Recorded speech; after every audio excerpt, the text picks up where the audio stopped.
ne Alplerimizi katleden, ne Selçuklu askerlerini kıyan, ne de Ertuğrul Bey'i öldüren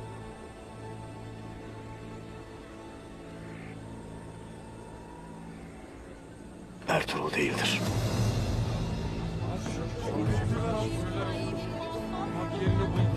Yerini buldu. Yerini buldu. Beyimiz var.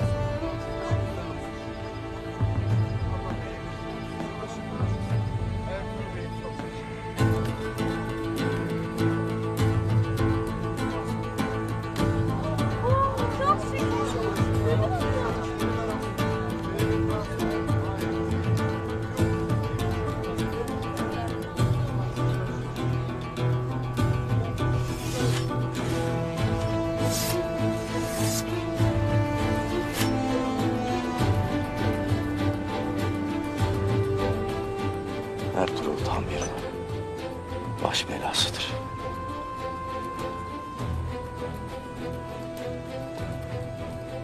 Lakin asla hain değildir baba.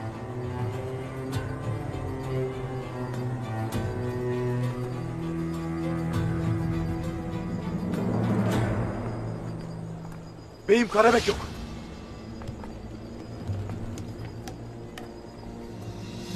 Atlara! Koşun atlara!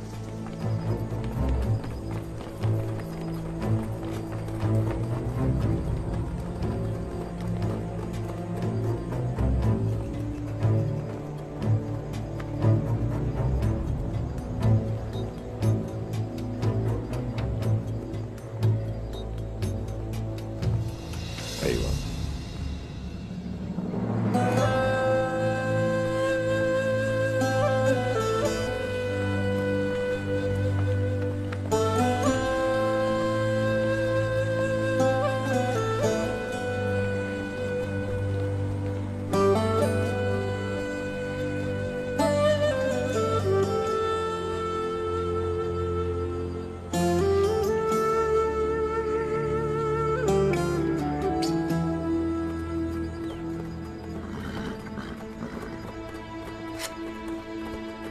Beyim.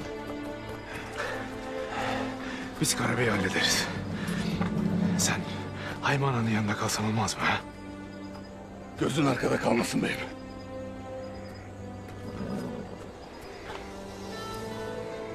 Siz yanımda olduğunuz sürece gözüm arkada kalmaz. Hadi fethiniz bol ola. Eyvallah beyim. Eyvallah beyim.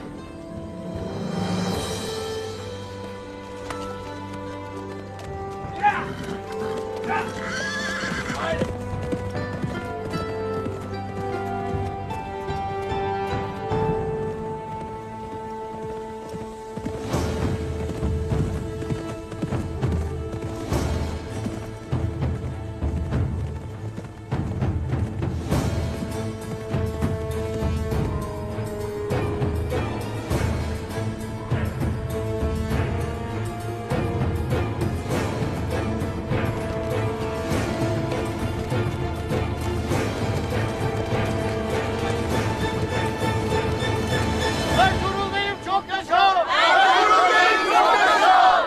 Ertuğrul Bey'im çok yaşa! Ertuğrul Bey'im çok yaşa! Ertuğrul Bey'im çok yaşa! Ertuğrul Bey'im çok yaşa! Ertuğrul Bey'im çok yaşa! Ertuğrul Bey'im çok yaşa! Ertuğrul Bey'im çok yaşa!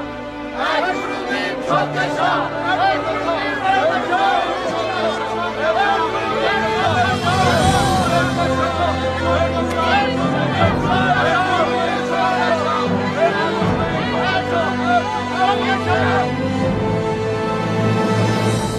Kardeşlerim, bacılarım, obamın yiğit alpleri,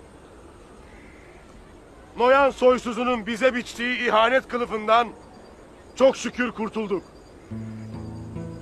Çok şükür. Lakin bu hain, bu pusatsız savaş daha yeni başlamıştır. 1000 yıldır olduğu gibi kendi evlatlarımızdan, kendi kardeşlerimizden bir ihanete tanık olduk.